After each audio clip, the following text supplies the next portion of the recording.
All right. Good morning, everyone. I guess it's morning where I am. I don't know about where you are, but yeah, it's early. This is partly an experiment because I'm trying different times of the day to see what satisfies the most people. And this may not be permanent because I don't know, excluding California seems like a bad idea. Anyway, let's start talking about good old Adnan Oktar. Um, I should warn you, we're going to start off with a little worship ceremony because this will just get you in the mood. This is Adnan Oktar.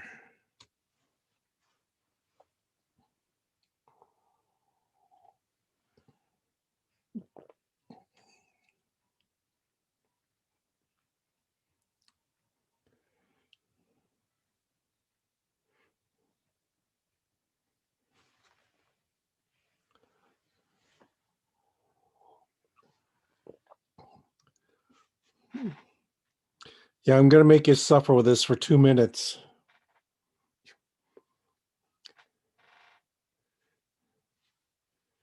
We'll chase away all the dilettantes that way.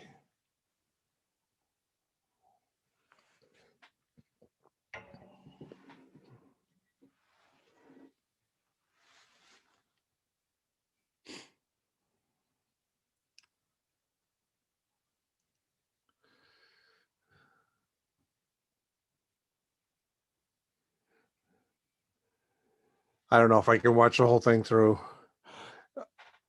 This is taken directly from Adnan Oktar's very own evangelical channel, A9.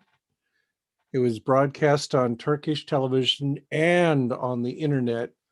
So yeah, you can still go there, and there's a ton of stuff on YouTube from good old Harun Yahya, as he called himself. Adnan Oktar and I are about the same age. I think he looks pretty good for his age, actually. So the photo on the left is from the early 1980s. And while I scurried off to college to study biology, Mr. Oktar was studying interior design in Istanbul. Yeah, he's an interior designer by trade.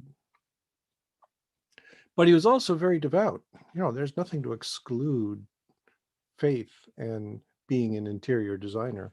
Uh, Even back then in the 80s, he was deeply offended by the notion of evolution, and he was distributing creationist tracts to his friends. So this is one of the things he got known for, is his devotion to Islam and studying interior design. And he hadn't yet learned to cultivate a nicely styled beard and mustache, but yeah, he's building that persona. He switched to studying philosophy from interior design at his university. That's always a bad sign, isn't it? You know, philosophy. Oh dear. Yeah, no, actually, I like philosophy, but there he was. He was studying philosophy. He has no training in biology or theology. So he took a very strange career path here. Anyway, so he's studying philosophy and working in interior design, and then trouble struck. So in 1986, he was arrested by the Turkish police for the crime of having said, "I am a member of the Turkish nation and of the community of Ibrahim." That sounds relatively inoffensive to me, and probably to you. But Turkey has a very schizoid sort of attitude towards secularism and religion, and that landed him in a hospital. Well, first it landed him in the prison for a short while, so I would not want to be in a Turkish prison. And then he was committed to a psychiatric hospital, diagnosed as paranoid schizophrenic. Yeah, that's the abuse of the medical system to lock a guy up. He was in there for a couple of years, but he was later released, and it's clear his experience was traumatic to him. So he got out again in 1989, and right away he was hobnobbing with Turkish celebrities. This is a Turkish actor. I don't know her at all, but yeah, he was hanging out with the rich and glorious crowd. Uh, he had connections of some sort. He comes from a fairly wealthy family, so he had an edge on this. So he's fresh out of prison, and right away he's hanging out with the rich and famous. And then he founded in 1990 the Science Research Foundation. I won't even try to pronounce the Turkish name of it. It's abbreviated BAV, and it was well funded from the very beginning. He was sponsoring lots of international seminars.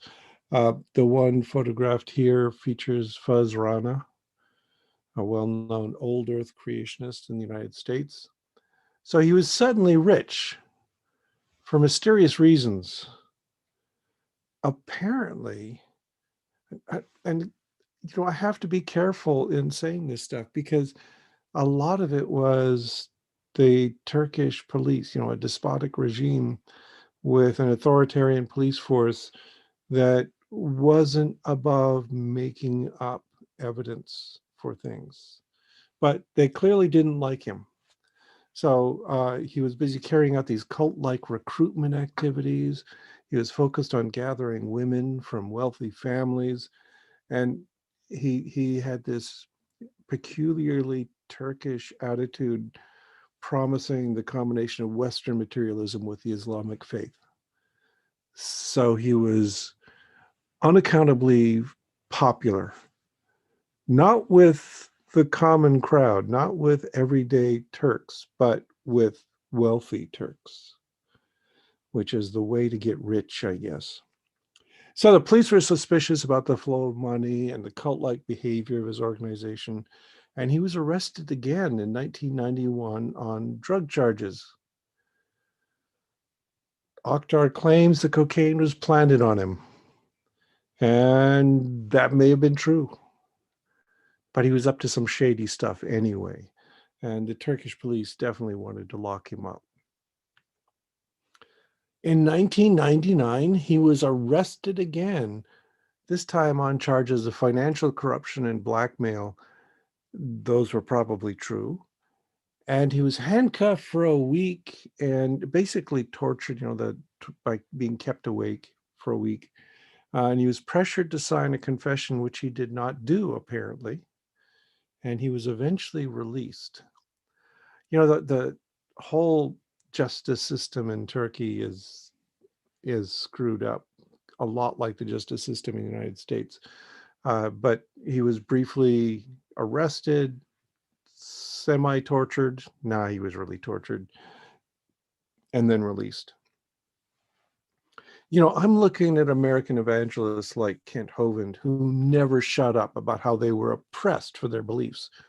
Mainly, their belief seems to be a deep, abiding faith in tax evasion. Yet, Adnan Oktar really was brutalized by the Turkish prison system. You'd almost have to admire his dedication, except it was all in service to a nasty sex cult. Anyway, while he was in prison and when he got out, and throughout this period of turmoil and presumably criminal activity, Oktar still managed to keep his cult going. He maintained ties with wealthy people in the Islamic world, and he was getting so much money. He was writing too. He was publishing, promoting this book, The Evolution of Deceit, in 1997. Don't be too impressed with his writing output, though. He was churning out a lot of books. He published something like 200 books, but they're all shallow, repetitive garbage. In fact, everything he has written is shallow, repetitive garbage. It's creationism of the most pathetic stupidity. It couldn't have been too hard to churn this stuff out. And he was still getting rich off of that nonsense. So rich that he had a whole series of glitzy conferences importing famous creationists from the US. Dwayne Gish and John Morris, if you know those names, got cozy with Octar. In fact, the American Institute for Creation Research was remarkably intertwined with the BAV for a while there, although they were definitely unhappy with the Islamic denial of Jesus as God, with Henry Morris declaring Muhammad is dead and Jesus is alive, and acting quite offended that they were still Islamic. So yeah, there were deep ties here. They would eventually get broken apart, but it took them a while to figure this out. So the chummy relationship between the ICR and the BAV couldn't last. Doctrinally, Adnan Oktar rejected the idea of a global flood, for instance. He thought it was a local flood, only in Turkey. And he also rejected the idea of a young Earth. These are key issues to young Earth creationists. Strangely, this sex cult stuff doesn't seem to have come up as a problem. Or Oktar's flagrant anti-Semitism. I haven't even mentioned that, but oh man, he was out there blaming the Jews for everything. He was also a Holocaust denier. So not a good guy at all. But yeah, it was the idea that he didn't believe in a global flood that alienated the Institute for Creation Research in America. And then in 2007, Oktar published and freely disseminated his masterwork, The Atlas of Creation. Physically, it's impressive. I mean, it's a big, bulky, expensively bound. It's full of color images on thick, glossy papers, and I'll show you my copy in a moment if I can lift it. He sent out this monstrous book out free to scientists and journalists and politicians. Intellectually, it's vapid. It makes bad, illogical arguments, and the bulk of it is photos, mostly stolen from the internet, of fossils and contemporary organisms, claiming to show that none of them have changed for millions of years. Therefore, evolution is false. Most notoriously, this is what he's famous for. One of the photos was a fake caddisfly from a fly fishing catalog. There was no discrimination in the quality of the content, but you can see here, this is a tide fly from a fly fishing catalog. And he's claiming, yeah, there's fossils in amber of caddisflies. They show absolutely no changes over millions of years, except for the minor thing of evolving away the fish hook in their abdomens. So, and the whole book is like this. Here's a fossil, here's something preserved in amber, here's a living organism. See, they haven't changed. Therefore, evolution is false.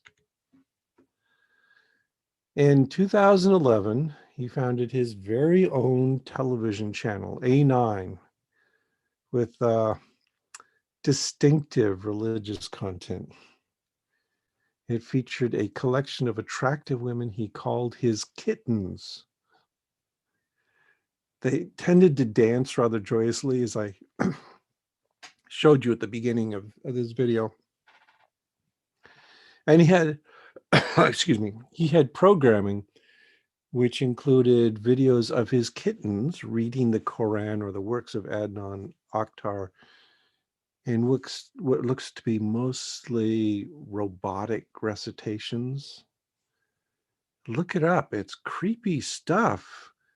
They're all just sitting around a table, heavily made up.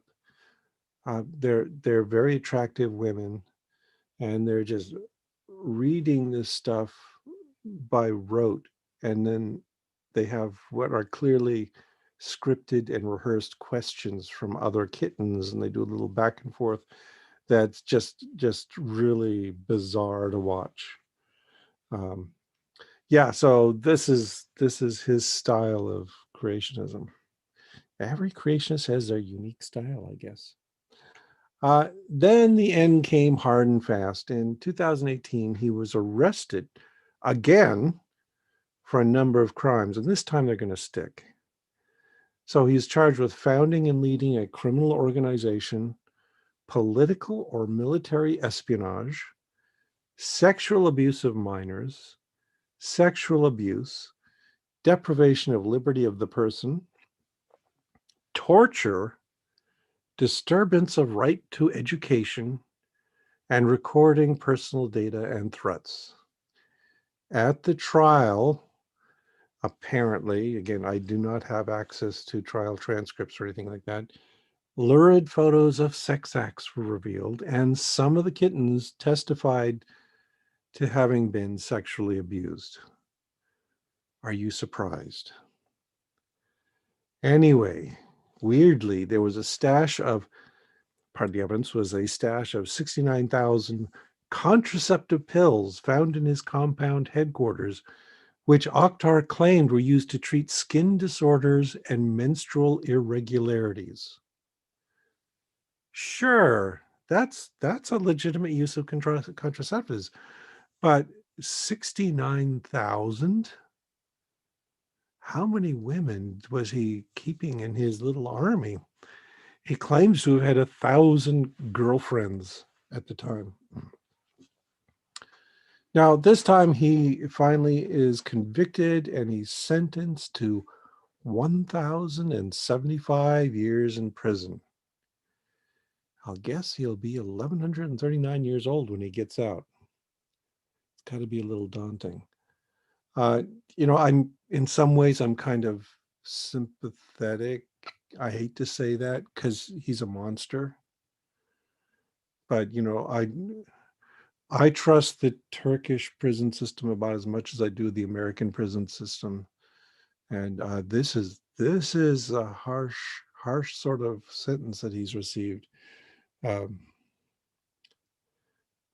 anyway, now he's claiming that he's a victim of the British deep state. Those reptilians, they've got their claws in everywhere. Okay, let me stop this here. I'm back live, and let me find the chat window again, because these things all kind of disappear as I'm playing with this stuff. We'll be back to it here. Where are you? Where are you? No, that's not it. That's not it. Oh man, just so much junk here. We'll find you. There we are. I'm reading your chats. Okay. I get some questions here. Are they drinking alcohol, etc.? I don't know. It's not clear. So there's a lot of mysteries going on here. But anyway, if you are curious about the sources for my information about him, I'm going to include a link down below to a pretty good summary article from a thing called Middle Eastern Eye.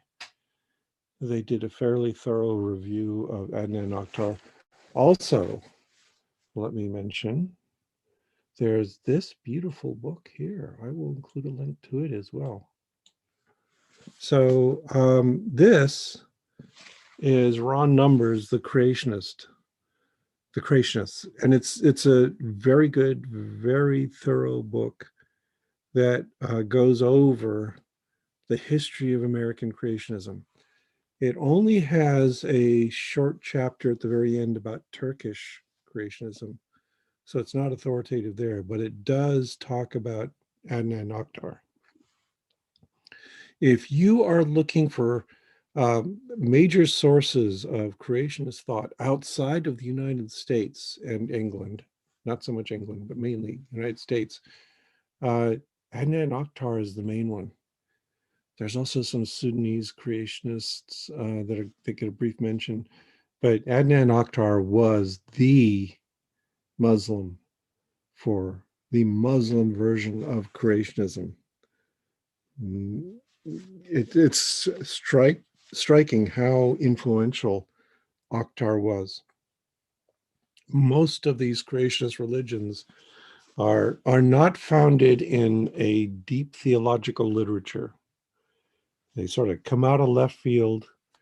The Turkish creationists, for instance, were clearly influenced by the fact that for many decades now, especially since the 1950s, American creationists have been making regular pilgrimages to Turkey because that is presumably where Noah's Ark landed, on Mount Ararat. So it's still going on. People like, well, not Ron Wyatt anymore, he's dead, but Ron Wyatt, for instance, was one of the best known of the American creationists, who was going there on expeditions every year looking for the remains of Noah's Ark, and every once in a while they claim to have found something. It's really silly stuff. The other thing is, I mentioned, let's see if I can lift this. Oh man, I threw my back out the other day, so this hurts. Here we go. Look at this monster of a text. I mean, just the shipping charges on this had to have been daunting. It's a huge, huge book. So this book, I was dazzled when I got it. You just don't see this kind of investment in the scientific publishing world. I mean, look at this really heavy cloth cover. It's got a hologram on the cover. The pages are just the highest quality stuff. See if I can open it and somehow show things in here. Anyway, there you go. You can see what it looks like. It's really, he pulled out all the stops, just really nice publishing work. Okay, it's impressive. Had to have cost a fortune, which makes you wonder how much money these guys must have had. But yeah, again, you go through it, it's really repetitive. It's just, yeah, he loved Amber. The bulk of the book, is there's a brief introduction. Then it launches into all these. All these. Look there. There's a tiger skull, right? And what does he say? It's the skull is 20 million years old from the Miocene. He says the fossil tiger skull in the picture is 20 million years old and displays the same features as tigers living today. Their bone structures remain the same, refuting the theory of evolution. Does it really? No, it doesn't. Not really. This is not surprising. Then at the end, there's a conclusion, and then this chunk of it is Adnan Oktar speculating and going on and on. Again, it's really boring creationist stuff. It's really familiar. So, there are no transitional fossils, he says. Then this launches into a really bizarre section where they photoshopped photos of human skeletons and say, yeah, if evolution were true, we ought to see these distorted human skeletons with multiple spines and so forth. Again, a really bad creationist argument, but that's what he does. Okay. Oh man, put that thing down. That's a monster. Yeah, I probably herniated myself there. It's anyway. I have another copy of this as well.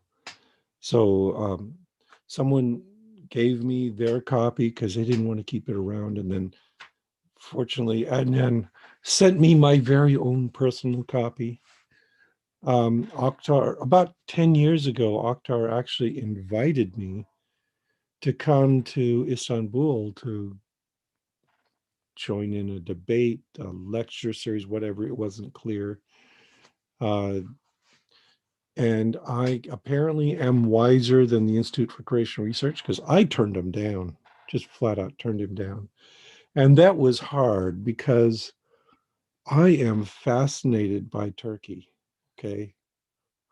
I wish I knew more about Turkish culture because that is an interesting place with this bizarre, deep schism between the secular world and the religious world. You know, Ataturk back at the turn of the last century established secular principles for it. So there's some interesting tension in Turkish culture that we also see here in the United States between a secular state and a deeply religious citizenry. And I would love to know more about it. Anyway, and the history of Turkey is deep and fascinating. The art in Istanbul. So yeah, you know, there's a lot of cool stuff going on there. Now, one of the things I wanted to mention here is that there are also some similarities with Ken Ham and Kent Hovind and all these other creationists in America. They've clearly got a grift going. Adnan Oktar was definitely a con artist, right? Is anyone going to argue with that?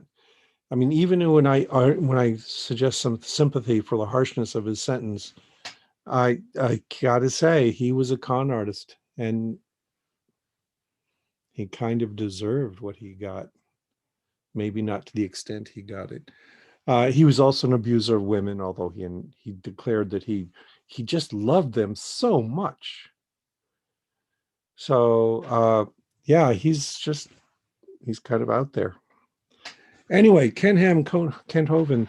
Uh, I will also include a link down below to a recent video by Paulogia, which was really interesting because they got into some of the theological roots of Ken Ham's Christian beliefs and includes clips from his Answers in Genesis show.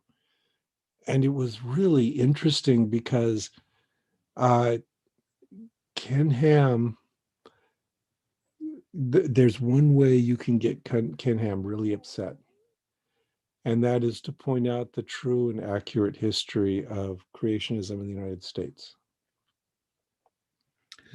So, Paulogia and his guest, the guy from Veggie Tales, were talking about this, and they said that they basically recited a lot of the known history of these faiths from Ron Number's book. That modern day creationism is this weird, grafted on version of Christianity that is completely distorting the message of Christianity. Yeah, we could argue about what that message is. I have a rather harsh perspective on it, but even if you're sympathetic to Christianity, Ken Ham, Kent Hovind, they've done some really bizarre stuff with it. So anyway, Paulogia mentions that it came out of Ellen White, the prophetess Ellen White of the Seventh-day Adventists, who had these visions in which she asserted that it really was literally a 7-day creation, that it was 6,000 years ago, all this sort of stuff, which was not mainstream at the time. Uh, the thing is that in the 19th century, Christians were honestly and sincerely wrestling with the scientific evidence. They were adapting.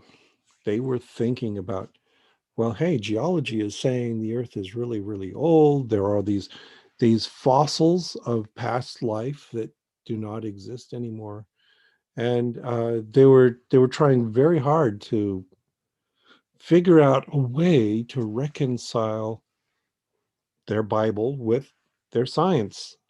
And you got to appreciate that they were trying their best not to abandon their religion, but at the same time to recognize reality, something we've given up on nowadays. So they had these theories, the gap theory, they had the day age theory, all ways to reconcile geology and the Bible. The gap theory, for instance, said that the beginning of the book of Genesis says, and God created, was moving over the face of the void, et cetera, et cetera. And they said that, and then there's a period, and then there's another sentence that starts off, and they were arguing that the gap there between those two sentences was billions of years long. That the Bible is mainly concerned with God's relationship to humanity. And so they didn't make a big deal of geology. It's not a science textbook, they were saying, which is a pretty rational way to handle things, right? I mean, we could still quibble. We'd still be arguing about Adam and Eve and all that kind of stuff, and Noah's Ark and all that. But there was a sincere effort to reconcile. Ellen White was not a scientist either, and she was quite definitely focused on these visions that she had. And she had an acolyte named George Macready Price, who greatly influenced the course of history, because what he tried to do is, he was a geologist by training, and he tried to wedge all of geology into Ellen White's vision. Great. Okay. This was then sanitized of the Seventh-day Adventist influence by Whitcomb and Morris in the 1960s, who published a book called The Genesis Flood. That's the heart of modern creationism, young earth creationism. So it's a religion that started in the 1960s. They try to claim that it's the ancient and true best interpretation of the Bible, but no, this is new. Okay. It's 60 years old. That's it. So it's younger than I am. Anyway, so Ken Ham on his Answers in Genesis News show got really irate at this. And he said, no, we're not a new religion. We are the true religion. And he actually objected to being called a young earth creationist, because he said he preferred to be called a biblical creationist, because the core of their belief was the Bible, ignoring the fact that their belief is really a far out interpretation of the Bible. And he said that that's really what they're about, was getting back to the Bible, which is bizarre, because I would like to ask, did he build a $100 million testimonial to the Sermon on the Mount, for instance? No. Everything in Answers in Genesis is focused on that one interpretation of the first book of the Bible, the book of Genesis, and that's it. And I would say not even the whole book of Genesis. It's like the first page, and then a little bit about the flood. It was just really, really an outrageous lie on his part. Bodie Hodge chimes in and says that, yeah, at the turn of the century, there were people who shared their beliefs, and I'm sure there were, but mainstream theology was not accepting of young earth creationism. Now, if you read the Fundamentals, that was the core book of the whole fundamentalist movement in the United States. It was published 1900 something. They endorse the gap theory. So this whole weirdness of charging off into this obscure and really kind of loony version of young earth creationism is peculiar to a few American televangelists and evangelists like Ken Ham. Total quack. Okay. So let's take on a few questions here. We'll see who we've got. Yeah, we've got a few comments here. Who's awake at 6 a.m. on a Sunday? I am. I'm awake every day at 6 o'clock. We got people from Finland. Yeah, okay. Good work. I figured we might get more Europeans. Yeah, we got the Netherlands gang. Somebody comments, it's got a 3D cover. Yeah, it's actually totally pointless. It doesn't tell you anything, but it looks pretty flashy. Yeah, if I were a 5-year-old, I would be interested in that cover. Yes, I thought comic covers were bad on comic books. This is a comic book. What are you talking about? Yeah. A suggestion: when in Turkey, don't visit the Saudi embassy. Well, as you know, as I mentioned, I was invited and I turned them down flat. Although, you know, I thought about it. And one of the reasons I turned them down flat was because at the time they did this, Turkey had just been enacting a whole bunch of new heresy laws. And they were inviting a vocal atheist there to get in front of a crowd and say what he thought of religion. I could just imagine being stormed by the Turkish police and being arrested and thrown in a Turkish prison.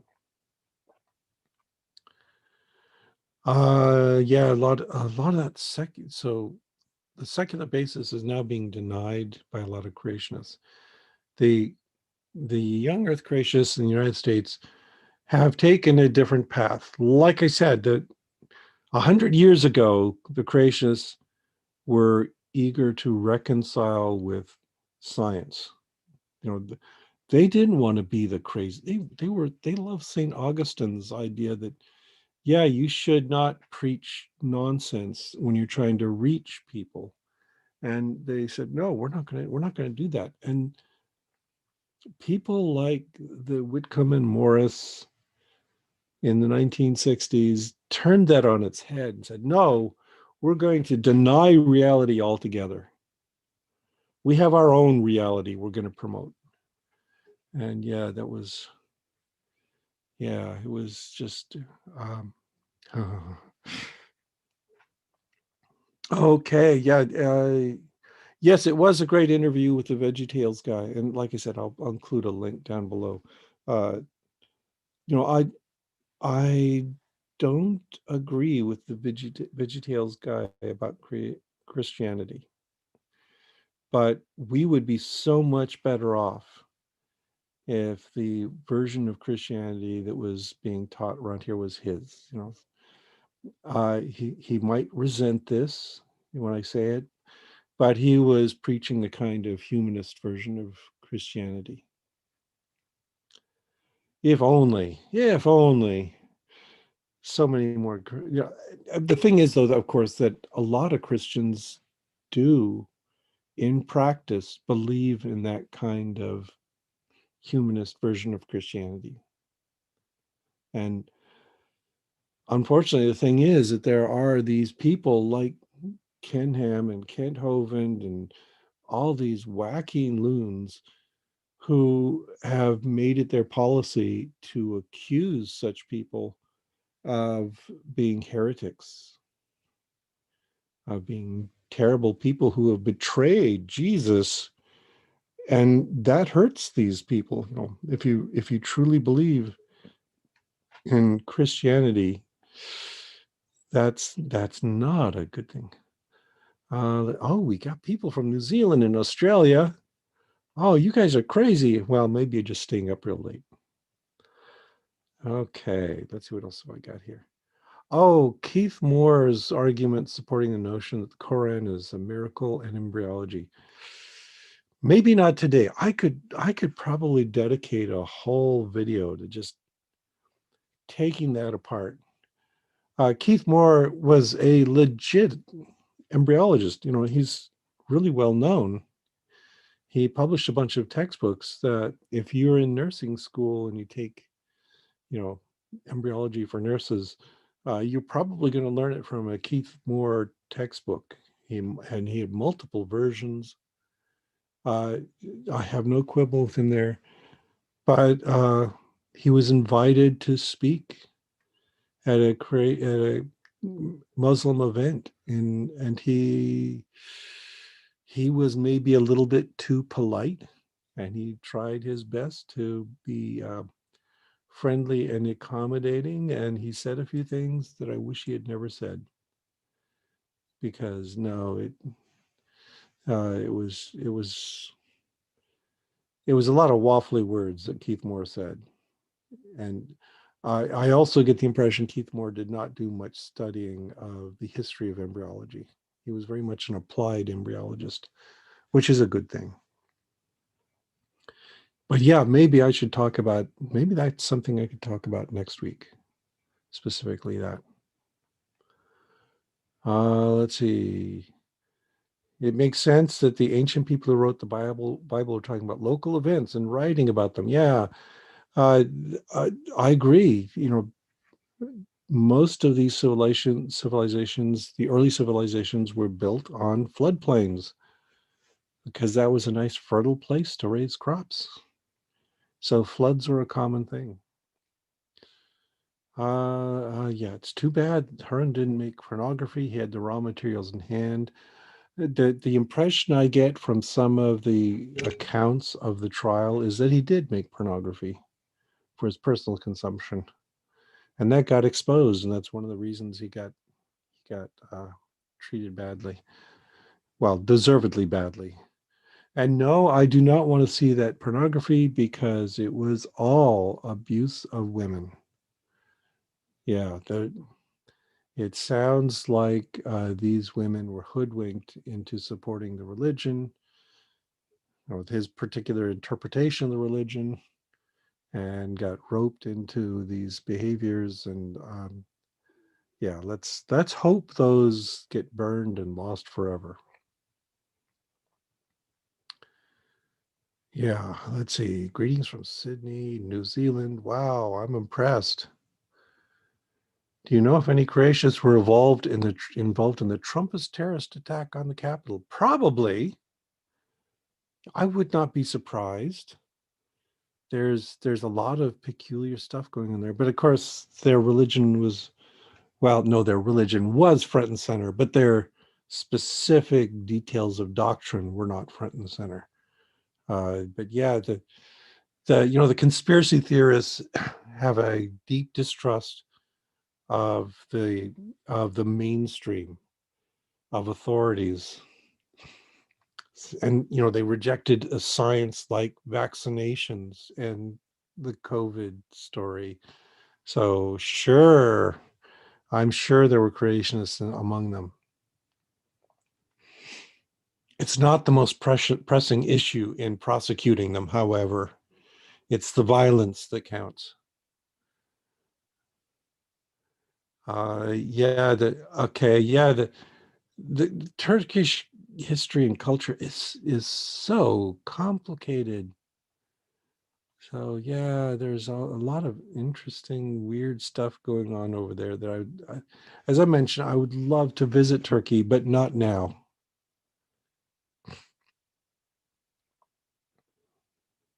Oh, a science question.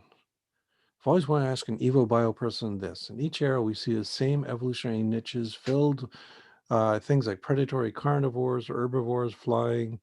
It's repeated in the age of reptiles, mammals, etc. Yeah, that you're talking about kind of a structuralist interpretation of evolution, though, where we have many niches that are created by the environment, and so the successful thing for a lineage to do is to radiate and adapt into a particular unoccupied niche.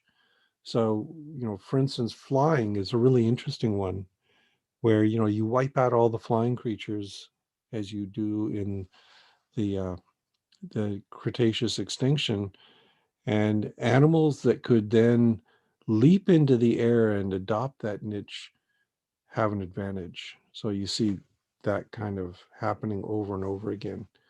Uh, the counter argument I always make is I've got this beautiful example is that how do you compare bony fishes and squid? They're filling similar niches. They're predators living in kind of the middle tier of the food web, uh, but they have such different morphologies. So I yeah, it's a good strategy to find a niche that no one else occupies and fill it and let your progeny proliferate and diversify and fill that particular environment. But there's all kinds of different ways of doing that. Cornell West and Chris Hedges have a decent view of Christianity. Maybe I really detest Chris Hedges. I have this deep fundamental dislike of everything about Chris Hedges. I think he's a dishonest person. Uh, he spoke at University of Minnesota several years ago, and it was an embarrassment. He was so bad. I talking to others, faculty after that. Uh, it's not true that most faculty at universities are atheists, and these were, moderate Christians in the sciences and other disciplines, and they thought Hedges was just awful. He just had no sources. He was just making stuff up about atheists, for instance. It was rather offensive. Let's see. You and Iran had a confrontation about those claims. Yeah, we had a little engagement with Muslims in Ireland. Again, maybe I'll put that off till next week, though. Oh, you like Chris Hedges, huh? Okay. He says so many good things. I mean, he's anti-war. He's clearly anti-fanatical Republican, all this kind of good stuff. So I really, really like that. But um, his approach to the evidence is shoddy, really bad. Oh, we have greetings from a Turkish atheist. You're a very brave person. Proud to know you. Glad you could stop by. See, Erdogan would leave Kemal Ataturk spinning in his grave. The trend in Turkish politics is really disappointing, but then so is the trend in Austrian American politics. Yes, I agree. The religion poisons everything. I just used a Hitchens phrase. Oh, I'm not as crazy as anti anti-religion as Christopher Hitchens was, but yeah. Yeah, let's see. Yeah, Cornell. I like Cornell West better. He's, and I also recommend Sikavu Hutchinson, who's definitely an atheist. She's an out and proud atheist, but she also acknowledges the constructive role that Christianity plays in Black communities. So don't throw out the baby with the bathwater is kind of her message, and she's got a good balanced view of everything too. Let's see. Oh, somebody from London. Hey, London. Okay. I've seen Samantha Bee show. I haven't seen the one about the African American police officer leading the Trumpistas away. I have read about it in the Washington Post, but I didn't see it. Oh, thank you, Lee, for the donation. That's appreciated. Donations to this YouTube channel end up back in the coffers of the lawyer, because everything right now that beyond my basic salary gets funneled into covering legal costs. Legal costs were pretty expensive. Our personal share, that is, Free Thought Blogs and myself, was about $34,000. And we had a number of fundraisers, and we have pounded that number down to about $20,000, which is quite gratifying. We're planning another fundraiser for, we're currently calling the fundraiser the Darwintine celebration, because we're going to have it overlap with Darwin Day and Valentine's Day. But yeah, there'll be an announcement about that coming up, probably the 1st of February or thereabouts. Oh man, there are so many questions in this one. Yeah, we got a fair number of concurrent viewers too. Very good. Okay. If things happen over and over again in nature, what are the chances they would happen on another planet? I think it's likely if we have an Earth-like environment somewhere else. I bet you we'd have flying creatures, we'd have ground-based creatures, we'd have swimming creatures, all this kind of stuff would be there. But yeah, I don't believe that they would literally recapitulate everything on Earth.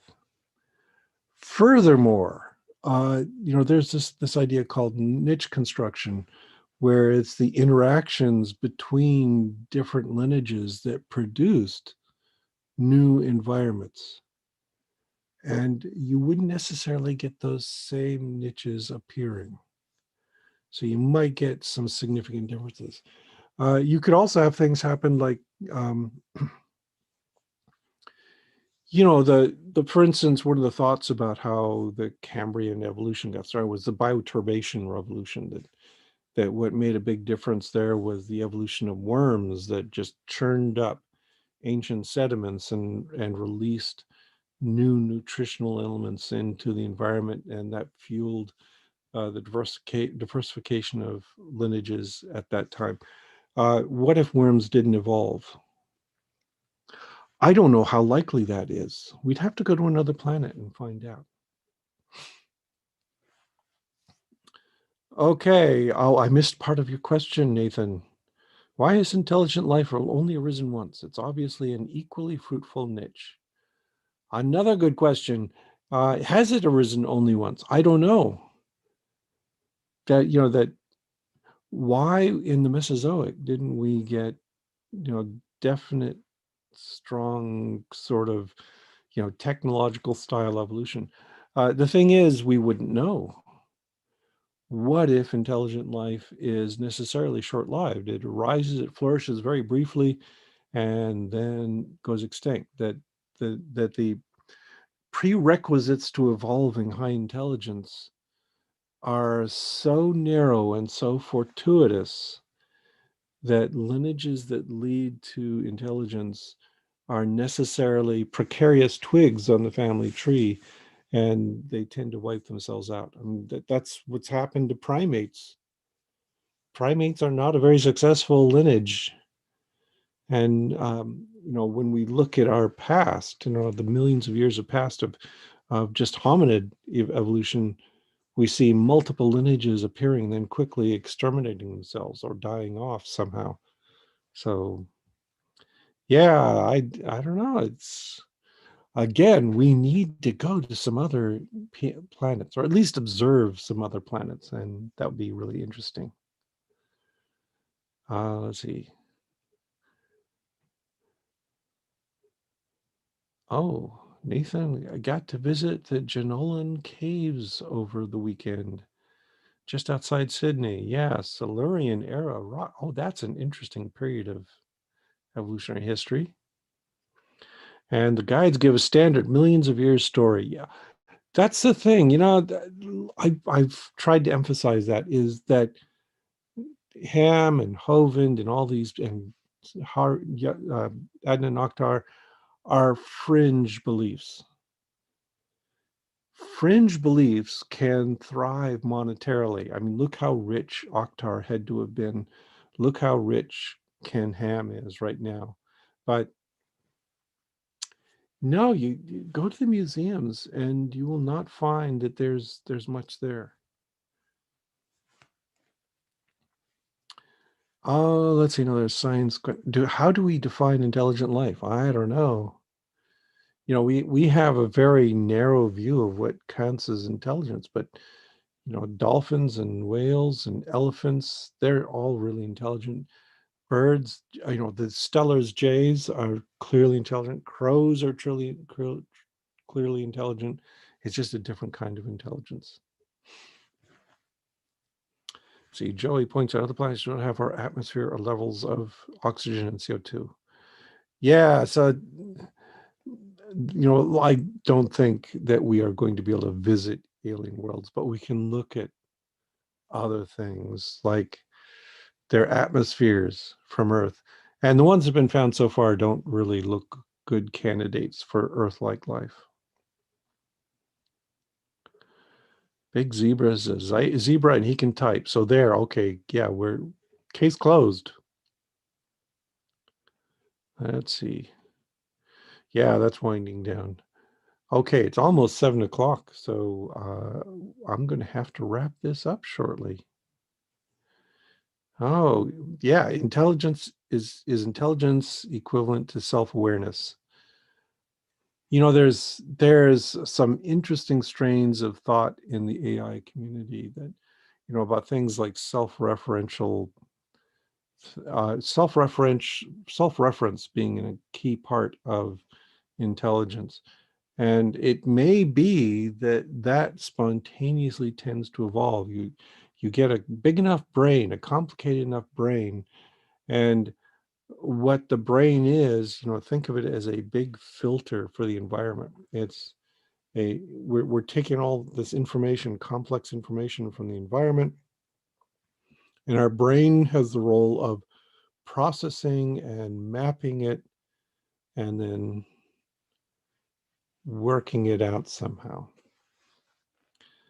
Yeah, and so I think self-reference, recursion just arises naturally, that sort of thing. And consciousness itself is just a module that's used to interpret the information. Okay, we got people a few quick questions and I'll wrap it up. So the next Evo Devo will be on Wednesday. I am teaching this week, so I haven't yet figured out the time for that. I may set it for like 3 o'clock in the afternoon, my time, on Wednesday. And it's going to be about evolution of the nervous system. Can we find a happier medium for the timing? Yeah. So just tell me, let me know. Leave a comment here and tell me what works and what doesn't work for you. Sundays are wide open for me, so I could go do just about any time during the day. I just thought I'd give it a shot at an early hour for a change, because I'm up anyway. Okay. Yeah, bird brains, they achieve complexity in a very small form factor. They wouldn't necessarily have to. Yeah, when you look at the structure of bird brains, they have this thing called the Wulst, which is really densely packed with neurons that, because we have these big sloppy brains, we think, oh, that's what you got to do, is you got to get this big bulge up here. But yeah, not necessarily great. Okay. The Netherlands says 2 hours later would have worked just fine for them. This is a fine time for them, but otherwise, yeah. So maybe, I don't. So for the West Coast, for instance, this started at 4 a.m. for them, and I can understand why they would want to do it. So maybe 3 or 4 hours later. Okay, and people have to leave. That's fine. This is perfect timing, exactly 1 hour from the start. So I'm going to end the stream right there. We will talk to you all. Maybe next week I'll talk a little bit more about Islamic creationism and my experience with it and Islamic embryology. And we'll see you all then. And again, I'm going to do Wednesday on paper by Nipam Patel again. And Friday, I'm going to do my No Man's Sky live stream. So getting into the rhythm here. Okay. Talk to you all later. Thanks for stopping by. And we'll be back.